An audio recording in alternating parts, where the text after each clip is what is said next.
حج فرض ہوا، نبی پاک صلی اللہ تعالی علیہ وسلم نے حضرت ابو بکر صدیق کو امیر حج بنا کے رخصت فرمایا۔ دیکھیں کہاں کہاں محبوب انہیں اپنا نائب بناتے ہیں۔ اب 9 کو تو حضور نے حضرت ابو بکر صدیق کو امیر حج بنایا اور پھر اعلان فرمایا، جہاں جہاں مسلمان آبادیاں تھیں وہاں اعلان کر دیا گیا کہ آئندہ سال رسول پاک علیہ السلام خود حج کے لیے تشریف لے جائیں گے۔ اب ایک بڑی تعداد مسلمانوں کی جمع ہونے لگی۔ ذی قعدہ کے آخری ایام میں ہزاروں کی تعداد میں لوگ مدینہ شریف میں جمع ہو گئے۔ ظہر کی نماز کی ادائیگی کے بعد سیرت نگار کہتے ہیں کہ 28 ذی قعدہ تھی، نبی پاک علیہ السلام ظہر پڑھ کے حج کے لیے نکلے، اور جہاں آج ذوالحلیفہ ہے، ابیار علی جس جگہ کو کہتے ہیں، میقات مدینہ بھی کہا جاتا ہے، وہاں اللہ کے محبوب نے پہلے رات گزاری۔ وہیں پہ نبی پاک صلی اللہ تعالی علیہ وسلم نے احرام باندھا، حضور تشریف لے گئے۔ یہ حج قران تھا۔ نبی پاک صلی اللہ تعالی علیہ وآلہ وسلم کے ساتھ اس طرح لوگ امڑ کے آئے، جہاں جہاں سے لوگ تھے مسلمان وہ سارے جمع ہوئے حضور کے ساتھ اللہ کی بارگاہ میں حاضر ہونے کے لیے۔ 1,40,000 صحابہ، یہ ایک ہی دفعہ صحابہ کا اتنا بڑا مجمع جمع ہوا ہے، ایک ہی دفعہ۔ اور حضور علیہ السلام کی خواہش تھی کہ یہ سارے لوگ وہاں پہنچیں۔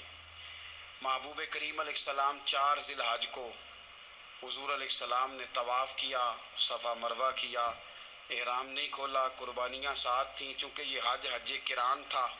اللہ کے رسول صلی اللہ تعالی علیہ وآلہ وسلم نے پھر 8 ذی الحج کو ظہر کی نماز جا کے منا کے میدان میں ادا کی۔ 9 ذی الحج کو مسجد نمرہ کے پاس کوہ صبیر پر جب سورج کی کرنیں چمکی، قربان جائیں کیا نظارہ ہوگا۔ لبیک لبیک کی صدا آ رہی ہے، دیکھ کون رہے ہیں؟ مدینے والے محبوب صلی اللہ علیہ وسلم۔ حضور اس لشکر حسن کو لے کر، اس نور بھرے قافلے کو لے کے، یہ کون ہیں جو حضور کے ساتھ سارے نکلے ہیں؟ یہ کون ہیں سارے؟ یہ وہ فیروز بخت سعادت مند لوگ ہیں کہ ان میں سے جس نے ایک دفعہ بھی ایمان کی حالت میں حضور کو دیکھا اور پھر خاتمہ بالخیر بالایمان کے ساتھ دنیا سے رخصت ہوئے، یہ وہ لوگ ہیں کہ ولی اگر 60 سال بھی سارا دن روزہ رکھے، ساری رات نفل پڑھے، ہر برائی سے بچے، لیکن پھر بھی کسی صحابی کے قدموں کی خاک تک کو نہیں پہنچ سکتا۔ اور صحابی زیارت سے بنتا ہے، ولی عبادت سے بنتے ہیں۔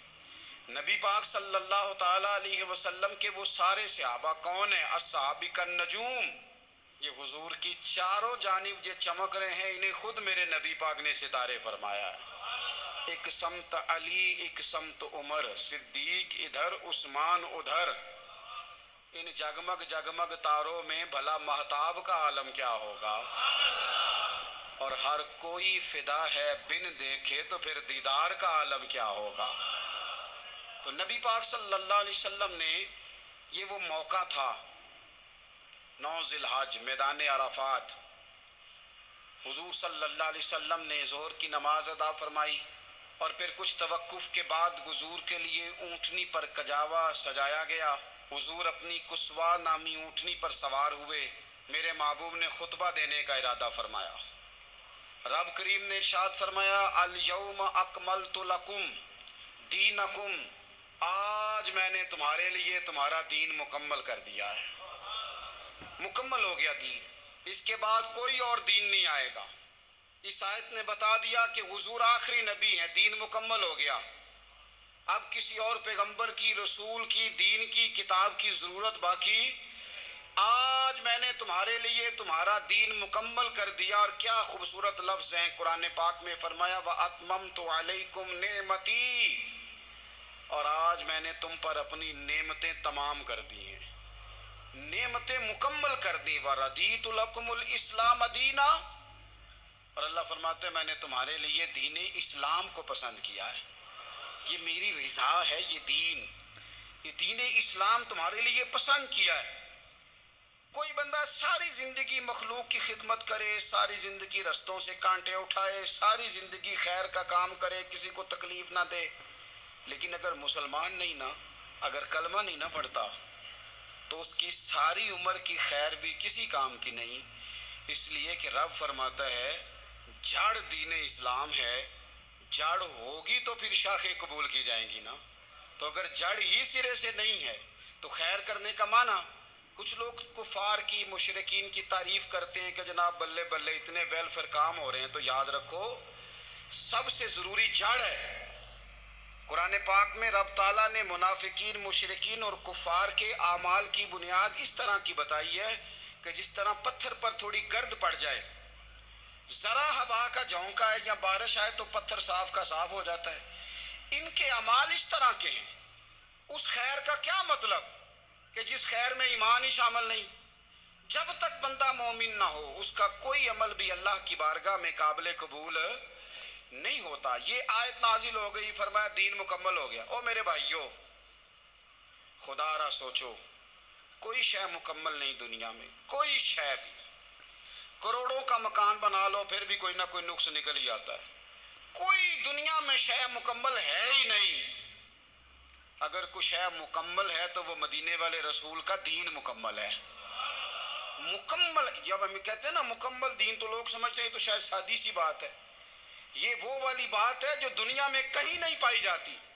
جب یہ آیت نازل ہوئی تھی نا، تو بخاری میں موجود ہے، ایک بہت بڑا یہودیوں کا عالم حضرت عمر فاروق رضی اللہ تعالیٰ عنہ سے کہنے لگا، یہ جو تم پر آیت نازل ہوئی ہے نا کہ دین مکمل ہو گیا، یہ اگر ہم پر نازل ہوتی نا، تو جس دن یہ آیت نازل ہوئی ہوتی ہم نے ہر سال اسی دن کو عید بنا لینا تھا کہ دین مکمل ہو گیا۔ الیوم اکملت لکم دینکم، دین مکمل ہو گیا۔ ہم تو عید بنا لیتے۔ تو حضرت عمر کہنے لگے ہم پر بھی بڑا فضل ہے، جس دن آیت نازل ہوئی تھی عرفہ کا دن بھی تھا اور جمعے کا دن بھی تھا۔ ایک نہیں، دو عیدیں تھی مسلمانوں کی، دو عیدیں تھی مسلمانوں کی، دو۔ عزیز بھائی، دین مکمل اللہ نے دیا۔ اور حضرت عبداللہ ابن عباس رضی اللہ تعالیٰ عنہ نے تو ایک مقام پہ اس کا ذکر بھی کر دیا۔ جب ان سے کسی یہودی نے کہا نا یہ آیت ہمیں ملتی تو ہم عید مناتے، تو فرمایا تم ایک مناتے نا، ہماری دو تھی اس دن۔ جمعہ بھی تو مسلمانوں کی عید کا دن ہے نا۔ بہت سارے لوگ ہیں بیچارے جو کہتے ہیں اسلام میں عیدیں صرف دو ہیں، اور وہ بھی صرف پریشانی انہیں عید میلاد النبی والے دن ہوتی ہے، اس کی آگے پیچھے نہیں ہوتی۔ حالانکہ نبی پاک علیہ السلام نے کہا ہر جمعہ بھی عید ہے، خود حضور نے فرمایا، لیکن وہ اڑ جاتے ہیں کہ نہیں عیدیں صرف دو ہی ہیں۔ بھائی آپ یہ کہہ سکتے ہیں کہ اسلام کی معروف عیدیں دو ہیں، اپنے معنی اور مفہوم کے لحاظ سے جس کو یوم عید کہا جائے وہ عیدیں دو ہیں۔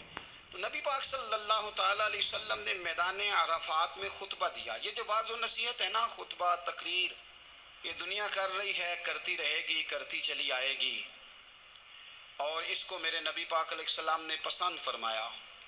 خیر کی بات کرنے والے کو حضور نے دعا دی۔ محبوب فرمانے لگے اللہ جو میری حدیثیں یاد کر کے آگے پہنچائے اس کے چہرے کو تر و تازہ رکھنا۔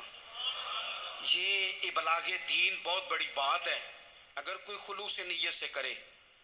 لیکن کائنات ارضی میں وہ جو حضور کا خطبہ حجۃ الوداع ہے، وہ دستور ہے، وہ منشور ہے۔ انسانی حقوق پر اس سے بڑا چارٹر نہ پہلے کبھی تھا نہ قیامت تک دوبارہ بن سکتا ہے۔ اس کو خطبہ حجۃ الوداع کیوں کہتے ہیں؟ ایک تو مطلب یہ کہ حضور نے یہی آخری حج کیا، اور دوسری بات یہ تھی کہ اس خطبے کے تھوڑے ہی عرصے بعد میرے نبی پاک نے وصال ظاہری فرمایا۔ اور اس خطبے کو رسول پاک صلی اللہ تعالیٰ علیہ وسلم نے شروع کہاں سے فرمایا؟ یہ خطبہ دیکھیں شروع کہاں سے ہو رہا ہے۔ انسان دنیا میں ملتا بھی ہے، جدا بھی ہوتا ہے۔ یہ جو جدائی کا وقت ہوتا ہے نا، جدائی کا، شاید بڑی سوچ سمجھ کے کہا تھا حضرت میاں صاحب نے، بڑی غور کر کے انہوں نے کہا تھا کہ دریا کنڈے روخ نہ لائیے، جو آوے روڑ جاوے۔ آپ میدان میں درخت لگاتے ہیں تو کبھی پھل گرتا ہے تو زمین پہ گرتا ہے، اٹھا لیتے ہیں، اگر دریا کے کنارے ہو تو وہ تو دریا میں گرے گا اور رڑ جائے گا. چلا گیا, بہ گیا. فرمانے لگے دریا کنڈے روخ نہ لائیے, جو آوے رڑ جاوے تے پردیسی نال نہ یاری لائیے. او دا جدوں دل کرے ٹر جاوے وہ تو چلا جاتا ہے. یہ خطبہ شروع کہاں سے ہو رہا ہے؟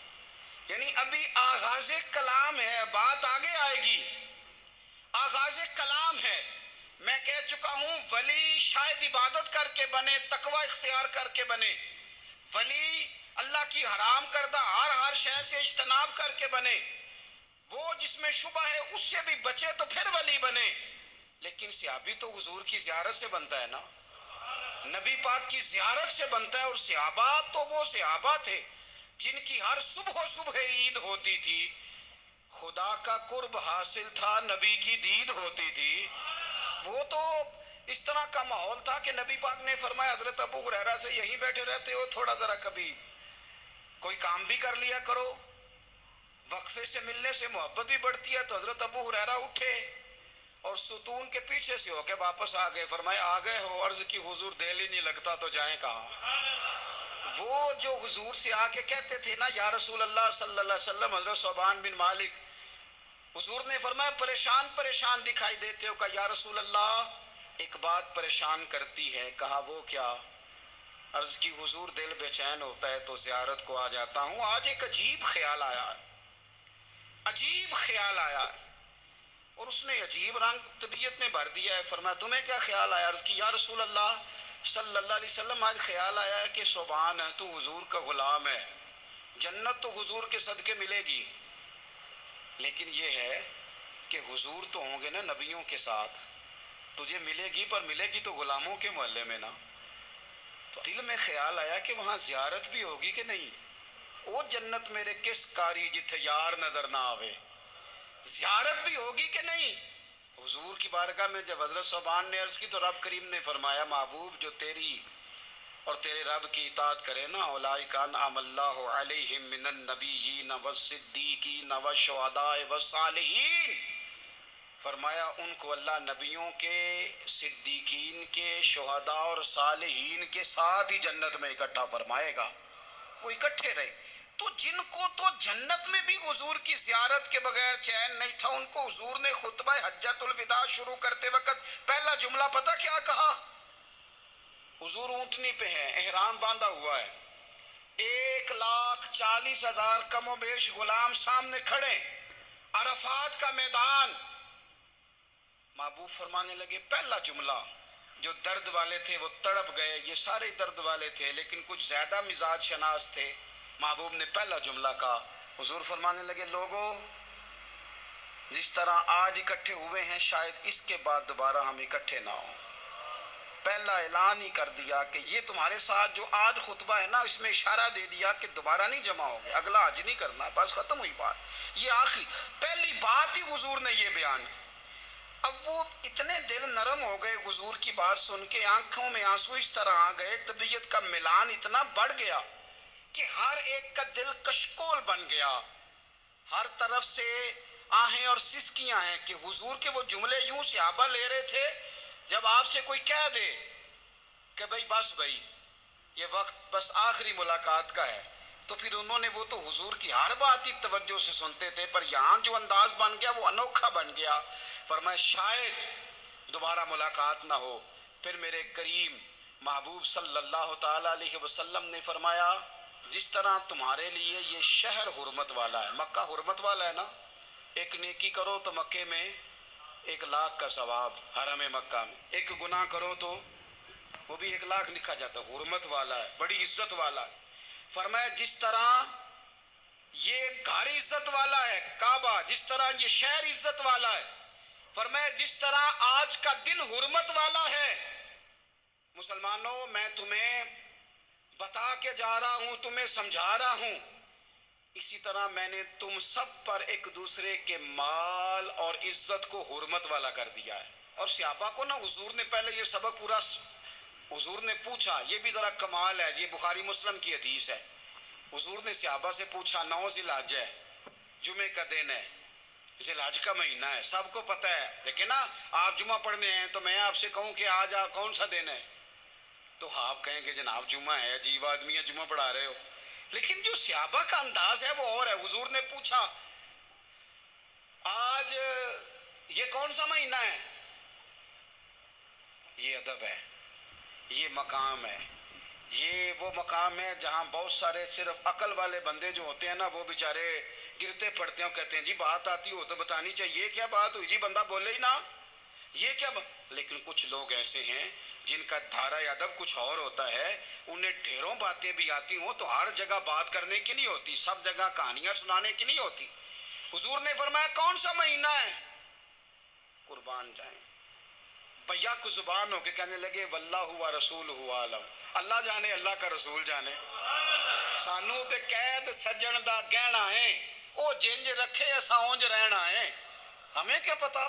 پوچھا کسی نے، لکھا ہے صوفیاء نے، کسی نے پوچھا تمہیں پتہ نہیں؟ کہنے لگے چپ کر، ہمیں کیا پتا کون سا مہینہ ہے. تو حضور نے فرمایا آج تاریخ کون سی ہے؟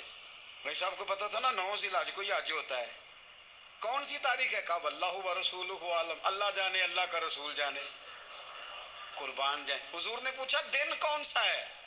سب کو پتا ہے جمعہ ہے. کہنے لگے واللہ و رسولہ عالم، اللہ جانے اور اللہ کا. وہ صحابہ بتا کیوں نہیں رہے؟ تو اہل محبت کہتے ہیں صحابہ کا جواب یہ تھا ہمیں کوئی مہینوں سے غرض ہے، ہمیں کوئی دن سے غرض ہے، ہمیں کوئی تاریخ سے غرض ہے. حاجیو آؤ شہنشاہ کا روضہ دیکھو، کعبہ تو دیکھ چکے، کعبے کا بھی کعبہ دیکھو.